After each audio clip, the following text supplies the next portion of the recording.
கண்ணியமானவர்களே, கேட்ட இடத்தை விட்டு எழும்பு முன் நம்மினுடைய அனைத்து துஆக்களையும் அங்கீகரிக்கப்படக்கூடிய ஒரு அற்புதமான ஒரு ரஹ்மத்துல் அலைஹி அவர்களினுடைய வாழ்வில் நடந்த ஒரு நிகழ்வையும் இன்னும் அதிலிருந்து அவர்கள் பெற்றுக்கொண்ட அந்த திக்ரையும் இந்த ஒரு காணொலியில் நாம் பார்ப்போம்.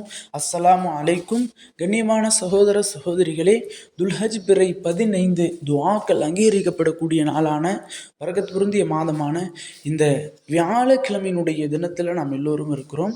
இந்த ஒரு தினத்தில் நாம் அனைவரும் துவா அங்கீகரிக்கப்படுவதற்கு, துவா கபூலாக்கப்படுவதற்கு இந்த ஒரு அமலை செய்தே ஆக வேண்டும். எப்படி அப்படின்னு சொன்னால், மர்சூக் அப்படிங்கிற ஒரு ரஹ்மத்துல்லா அலைஹி அவர்கள் மிக பெரும் செல்வந்தர். அப்படி இருக்கக்கூடிய சூழலில் அவருக்கு உடல்நிலை சரியில்லாமல் போய்விடுகிறது. உடல்நிலை ஆஃபியத் இல்லாமல், ஆரோக்கியம் இல்லாமல் நோய் ஏற்பட்டது.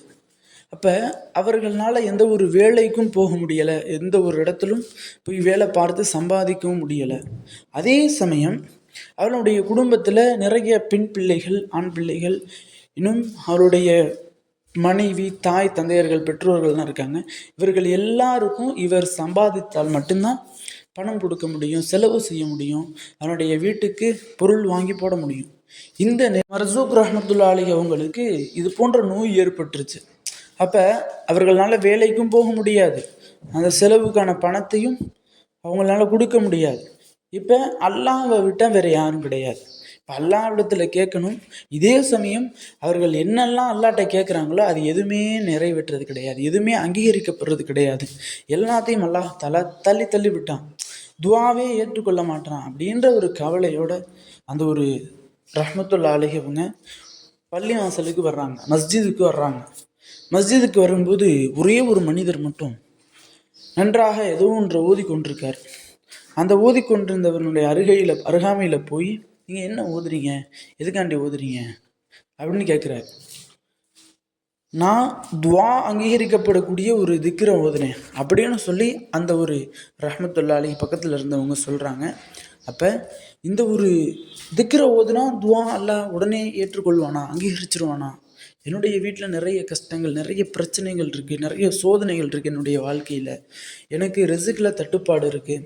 இப்போ இந்த ஒரு திக்ரை ஓதி நான் அல்லாஹ் இடத்துல என்னுடைய தேவைகளை மன்றாடினேன், என்னுடைய துவாக்களை நான் அல்லாஹ்ட்ட கேட்டேன்னா அல்லாஹ் என்னுடைய துவாவை கபூலாக்குவானா அப்படின்னு சொல்லி அந்த ஒரு பக்கத்தில் இருந்தக்கூடிய அந்த ஒரு ரஹ்மத்துல் அலைஹி அவங்கள்ட்ட கேட்கும்போது, அவரும் சரி ட்ரை பண்ணி பாருங்கள், நிறைய என்னுடைய வாழ்க்கையில் இந்த ஒரு பலன் அடைச்சிருக்கு இந்த ஒரு திக்ர், இந்த ஒரு ஜீஃபா, நீங்களும் இது போன்று அமல் செஞ்சு பாருங்கள் அப்படின்னு சொல்லி அமல் செய்ய கற்றுக் கொடுக்குறாங்க.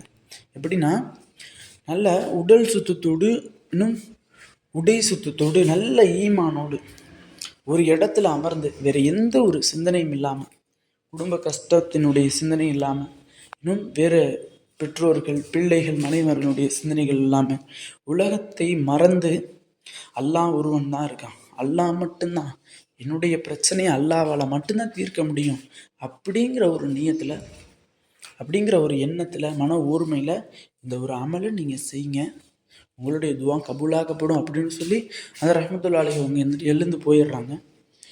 இவருக்கு என்ன செய்வது அப்படின்னே தெரில. தன்னுடைய குடும்பத்தில் செலவு செய்யணும், தன்னுடைய குடும்பத்தார்களை பார்த்துக்கணும், இன்னும் தனக்கு நோய் ஏற்பட்டிருக்கு, அந்த நோய்க்கு ஷிஃபாவுக்கு மருத்துவமனைக்கு போய் மருத்துவம் பார்ப்பதற்கு கூட என்னிடத்துல பணம் இல்லை அப்படிங்கிற ஒரு நிலையில் அல்லாஹ்ட்ட அணுகிறாரு, அல்லாஹ்விடத்தில் சொல்கிறாரு, அல்லாஹ்விடத்தில் இந்த ஒரு அமலை செஞ்சு முறையிடுறாரு.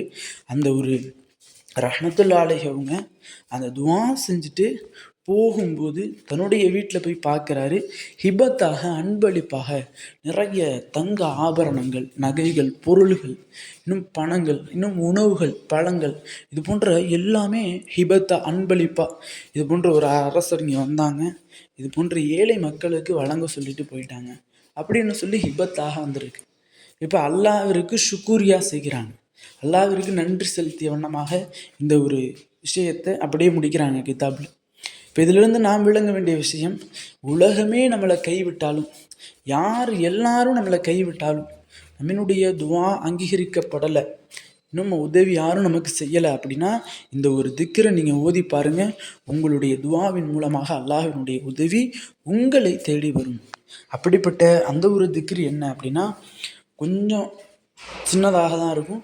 அனைவரும் கஷ்டப்படாமல் பார்த்து ஓதுங்க. நிச்சயமாக நிறைய பலன்கள் இருக்கின்றது.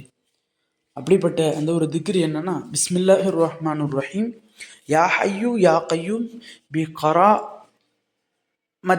அஸ்தகீசு, யா ஹய்யூ யா கய்யூம் பி நிஅமத்திக அஸ்தகீசு, யா ஹய்யூ யா கய்யூம் பி குத்ரத்திக அஸ்தகீசு, யா ஹய்யூ யா கய்யூம் ஃபி ஃபதுலிக அஸ்தகீசு, யா ஹய்யூ யா கய்யூம் பி நுஸ்ரத்திக அஸ்தகீசு, யா ஹய்யூ யா கய்யூம் பி ரஹ்மத்திக அஸ்தகீசு, யா ஹய்யூ யா கய்யூம் பி இஸ்ஸத்திக அஸ்தகீசு, யா ஹய்யூ யா கய்யூம் பி அல்மத்திக அஸ்தகீசு என்ற இந்த ஒரு திக்ர் தான். இது எல்லாமே அல்லாஹ்வை புகழக்கூடிய வார்த்தைகள் தான். கண்ணியமானவர்களே, இன்ஷா அல்லாஹ் இன்றைய நாளில் இந்த ஒரு அமலை துவா கபூலாக்கப்படாதவங்க, துவா அங்கீகரிக்கப்படாதவங்க, அல்லது உடனடியாக துவா எனக்கு ஏற்றுக்கொள்ளப்படணும், நான் அவ்வளோ பெரிய சிரமத்தில் இருக்கேன் அப்படின்னு சொல்லக்கூடியவங்க இன்ஷா அல்லாஹ் இந்த அமலை செய்து பாருங்கள். நிச்சயமாக அந்த ஒரு ரஹ்மத்துல்லாஹி அலைஹி அவர்களுடைய வாழ்க்கையில் அல்லாஹ் எப்படி ஒரு மிகப்பெரும் திருப்பத்தை ஏற்படுத்தினானோ, மாற்றத்தை ஏற்படுத்தினானோ, அது போன்று உங்களினுடைய வாழ்க்கையிலும் அல்லாஹ் மிகப்பெரும் மாற்றத்தை ஏற்படுத்துவான். திக்ர் இன்னும் அரபி தெரியாதவர்களுக்கான என்னுடைய டிஸ்கிரிப்ஷன்லையும் கமெண்ட் பாக்ஸ்லையும் நான் தமிழில் பின் பண்ணி வைக்கிறேன். அதை பார்த்து அனைவரும் போதுங்க. கண்ணியமானவர்களே, இந்த ஒரு காணொளி பிடித்திருந்தால் ஷேர் செய்யுங்க, லைக் செய்யுங்க, கமெண்ட் செய்யுங்க, மறக்காமல் துஆ செய்யுங்க. அஸ்ஸலாமு அலைக்கும் வரஹ்மத்துல்லாஹி வபரகாத்துஹு.